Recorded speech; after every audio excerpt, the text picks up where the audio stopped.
Hi friends, welcome to my YouTube channel Srishti ಚಾನಲ್ಗೆ ಸ್ವಾಗತ.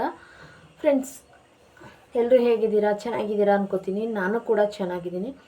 ಇವತ್ತಿನ ವಿಷಯ ಏನಪ್ಪ ಬಂದು, ಯಾವುದೇ ಕುಕ್ಕಿಂಗ್ ವಿಡಿಯೋ ಹಾಕಿಲ್ಲ ನಾನು. ಇವತ್ತು ಸವಿತಾ ಅವರ ಬಗ್ಗೆ ಮಾತಾಡ್ತಾ ಇದ್ದೀನಿ. ಯೂಟ್ಯೂಬಲ್ಲಾಗಿರ್ಬೋದು, ಇನ್ಸ್ಟಾಗ್ರಾಮಲ್ಲಾಗಿರ್ಬೋದು ತುಂಬ ಅವ್ರ ವಿಡಿಯೋ ನೋಡ್ತಾ ಇರ್ತೀನಿ. ಅದಕ್ಕೆ ಅವ್ರ ಬಗ್ಗೆ ಮಾತಾಡ್ತಾ ಇದ್ದೀನಿ ಇವತ್ತು. ಯಾವುದೇ ವ್ಯೂಸ್ ಬರುತ್ತೆ ಆಗಲಿ, ವಾಚ್ ಅವರ್ ಬರುತ್ತೆ ಅಂತ ಆಗಲಿ ಅಲ್ಲ. ಅವ್ರಿಗೆ ಎಷ್ಟೋ ಜನ ಹ್ಯಾಂಡಿಕ್ಯಾಪ್ ಇರೋರು ದುಡ್ಕೊಂಡು ತಿನ್ನೋದೇ ಕಷ್ಟ. ಅವ್ರಿಗೆ 2 ಕಾಲು ಕೂಡ ಸ್ವಾಧೀನ ಇಲ್ಲ. ಯಾಕಂದರೆ ಆಕ್ಸಿಡೆಂಟ್ ಆಗಿ ಅವ್ರಿಗೆ ಕಾಲು ಸ್ವಾಧೀನ ಇಲ್ಲ, ನಡ ಕೂಡ ಅವ್ರಿಗೆ ಸ್ವಾಧೀನ ಇಲ್ಲ ಅಂತ ಹೇಳಿದ್ದಾರೆ. ಒಂದು ಕೈ ಆಪ್ರೇಷನ್ ಆಗಿದೆ. ಈ ಥರ ಎಲ್ಲ ಪ್ರಾಬ್ಲಮ್ ಇರುವಾಗ ಅವರು ಮಣ್ಣಿನಿಂದ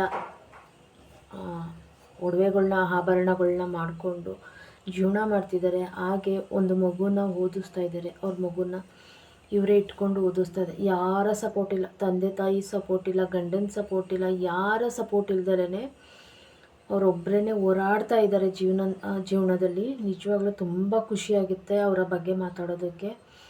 ಎಷ್ಟೋ ಕೈ ಕಾಲು ಚೆನ್ನಾಗಿರೋರು, ನಮ್ಮಂಥವ್ರು ದುಡ್ಕೊಂಡು ತಿನ್ನೋದಕ್ಕೆ ಎಷ್ಟೋ ಸೋಂಬೇರಿತನ ತೋರಿಸ್ತೀವಿ ನಾವು.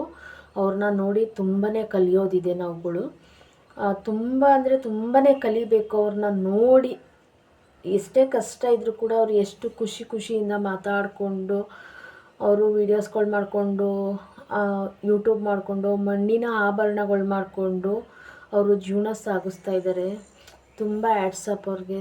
ತುಂಬ ಹೃದಯದ ಧನ್ಯವಾದಗಳು. ಯಾಕಂತಂದರೆ ಕೈ ಕಾಲು ಚೆನ್ನಾಗಿದ್ದು ದುಡ್ಕೊಂಡು ತಿನ್ನೋರೇ ಇವತ್ತಿನ ಇದರಲ್ಲಿ ಮಕ್ಕಳನ್ನ ಸಾಕ್ಬೇಕಾದ್ರೆ ಎಷ್ಟೊಂದು ಒದ್ದಾಡ್ತಾರೆ. ಸ್ಕೂಲಿಗೆ ಕಟ್ಟಬೇಕು ಹಾಗೆ ಹೀಗೆ ಅಂತ.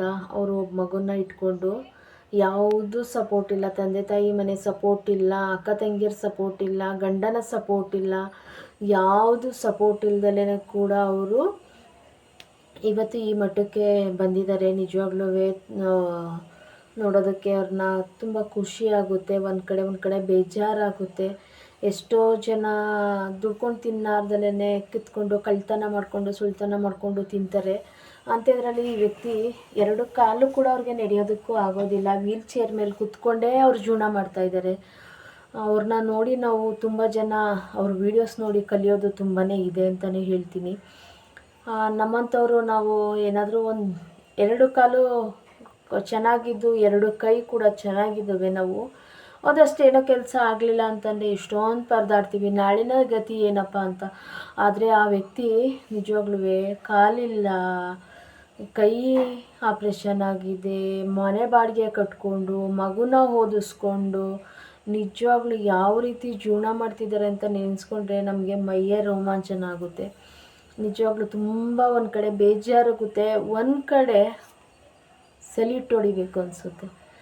ಏಕೆಂದರೆ ಯಾರ ಸಪೋರ್ಟ್ ಇಲ್ದಲೇ ಅವರ ಜೀವನನ ಅವರು ಮಾಡಿ ತೋರಿಸ್ತಾ ಇದ್ದಾರಲ್ಲ. ಅದು ಕಾಲು ಕೈ ಏನೂ ಸರಿ ಇಲ್ದಲೇ ಅವ್ರಿಗೊಂದು ಮಂತ್ಲಿ ಡೇಟ್ ಆದರೂ ಕೂಡ ಅವ್ರಿಗೆ ಗೊತ್ತೇ ಆಗಲ್ಲ ಅವ್ರಿಗೆ. ಯಾಕಂದರೆ ನಡಿನಿಂದ ಕೆಳಗಡೆ ಅವ್ರಿಗೆ ಸ್ವಾಧೀನನೇ ಇಲ್ಲ. ಆದರೂ ಕೂಡ ಅವರು ಇಷ್ಟೆಲ್ಲ ಪ್ರಯತ್ನ ಮಾಡಿ ಅವ್ರ ಮಗುನ ಓದಿಸ್ಕೊಂಡು, ಮನೆ ಬಾಡಿಗೆ ಕಟ್ಕೊಂಡು, ಅವರ ಜೀವನ ನೋಡಿಕೊಂಡು, ಫುಡ್ ಡೆಲಿವರಿ ಮಾಡಿಕೊಂಡು, ಮಣ್ಣಿನ ಆಭರಣ ಮಾಡಿಕೊಂಡು, ಯೂಟ್ಯೂಬ್ ಮಾಡಿಕೊಂಡು, ಪ್ರತಿಯೊಂದು ಮಾಡಿಕೊಂಡು ಅವರು ನಡೆಸ್ಕೊಂಡು ಬರ್ತಾಯಿದ್ದಾರೆ. ನಿಜವಾಗ್ಲೂ ನನಗೆ ಅವ್ರನ್ನ ನೋಡಿದ್ರೆ ಒಂದು ಕಡೆ ಹೆಮ್ಮೆ ಆಗುತ್ತೆ, ಒಂದು ಕಡೆ ನಿಜವಾಗ್ಲೂ ತುಂಬ ಒಂದೊಂದು ಸತಿ ಬೇಜಾರಾಗ್ಬಿಡುತ್ತೆ. ಅವರ ಗಂಡನ ಕಡೆಯವ್ರನ್ನೇ ಅವರು ಆಕ್ಸಿಡೆಂಟ್ ಮಾಡಿಸಿದ್ರು ಅಂತ ತುಂಬ ವೀಡಿಯೋದಲ್ಲಿ ಹೇಳಿದ್ದಾರೆ. ಇವಾಗೆಲ್ಲ ತುಂಬ ಏನೋ ಇಶ್ಯೂ ಆಗ್ತಿತ್ತು. ಯಾರ ಸಪೋರ್ಟ್ ಇಲ್ದರೆ ಎಷ್ಟೊಂದೆಲ್ಲ ತೊಂದರೆ ಕೊಡ್ತಿದ್ದಾರೆ ಅಂತ ತುಂಬ ವೀಡಿಯೋಗಳಲ್ಲಿ ಹೇಳಿದ್ದಾರೆ ಅವರು. ಅಂಥ ಪ್ರಾಬ್ಲಮ್ಗಳೆಲ್ಲನೂ ಫೇಸ್ ಮಾಡಿಕೊಂಡು ಈ ರೀತಿ ಅವರು ಜೀವನ ಮಾಡ್ತಿದ್ದಾರಲ್ಲ. ನಿಜವಾಗ್ಲೂ ಸವಿತಕ್ಕ ನಿಮಗೆ ಹ್ಯಾಟ್ಸಪ್. ಸವಿತಕ್ಕ ನಿಮಗೆ ನಾನಿವತ್ತು ವೀಡಿಯೋ ಮಾಡಬೇಕಾದ್ರೆ ಅವ್ರಿಗೆ ಮೆಸೇಜ್ ಮಾಡಿದೆ, ಅಕ್ಕ ನಿಮ್ಮ ಬಗ್ಗೆ ಒಂದು ವೀಡಿಯೋ ಮಾಡ್ತೀನಿ ಅಂತ ಮೆಸೇಜ್ ಮಾಡೇ ನಾನು ಇವತ್ತಿನ ವೀಡಿಯೋ ಮಾಡ್ತಾಯಿದ್ದೀನಿ. ಯಾರ್ದು ನಾನು ಒಂದು ವೀಡಿಯೋ ಹಾಕ್ಬೇಕಾದ್ರೆ, ಒಂದು ಫೋಟೋ ಹಾಕ್ಬೇಕಾದ್ರೆ ಪರ್ಮಿಷನ್ ಇಲ್ಲದೆ ಹಾಕೋದಿಲ್ಲ. ಪರ್ಮಿಷನ್ ತೊಗೊಂಡೇ ನಾನು ಹಾಕೋದು. ಇವತ್ತು ಅವ್ರದ್ದು ಕೂಡ ನಾನು 2 ಐಡಿಲಿ ಕೂಡ ಅವ್ರಿಗೆ ನಾನು ಮೆನ್ಷನ್ ಮಾಡಿದೆ. ಈ ರೀತಿ ಮಾಡಬೇಕು ಅಂದ್ಕೊಂಡು 1-2 ಮಾತು ನಮ್ಮ ಕಡೆಯಿಂದ ಅಂತ ಹೇಳಿ ಹಾಕಿದ್ದೆ. ಆದ್ದರಿಂದ ಅವರ ಮಾತನ್ನು ನಾನು ತಗೊಂಡು ಇಲ್ಲಿ ಮಾತಾಡ್ತಾ ಇದ್ದೀನಿ. ನಿಜವಾಗ್ಲೂ 2 ಕಾಲಿಲ್ಲ, ಒಂದು ಕೈ ಇಲ್ಲ, ಅದು ಜೀವನ ಮಾಡ್ತಿದ್ದಾರೆ ಅಂದರೆ ನಿಜವಾಗ್ಲೂ ದೇವರು ಅವ್ರಿಗೆ ಆಯಸ್ಸು ಆರೋಗ್ಯ ಭಾಗ್ಯ ಕೊಡಲಿ ಅಂತ ಕೇಳ್ಕೊತೀನಿ ನಾನು ರಾಘವೇಂದ್ರ ಸ್ವಾಮಿನ. ಅವ್ರ ಮಗುನಿಗಾಗಿರ್ಬೋದು ಆಯಸ್ಸು ಆರೋಗ್ಯ ಭಾಗ್ಯ ಕೊಟ್ಟು ಅವ್ರನ್ನ ಚೆನ್ನಾಗಿಟ್ಟಿರಲಿ, ಅವನು ಬೆಳೆದು ಅವ್ರ ಅಮ್ಮನ್ನ ಚೆನ್ನಾಗಿ ನೋಡ್ಕೊಳ್ಳಿ ಅಂತ ಕೇಳ್ಕೊತೀನಿ. Thank you friends. ಇವತ್ತಿನ ವಿಡಿಯೋ ಇಷ್ಟ ಆಗಿದ್ರೆ ಶೇರ್ ಮಾಡಿ, ಕಮೆಂಟ್ಸ್ ಮಾಡಿ, ಲೈಕ್ ಕೊಡಿ, ಸಪೋರ್ಟ್ ಮಾಡಿ. Thank you.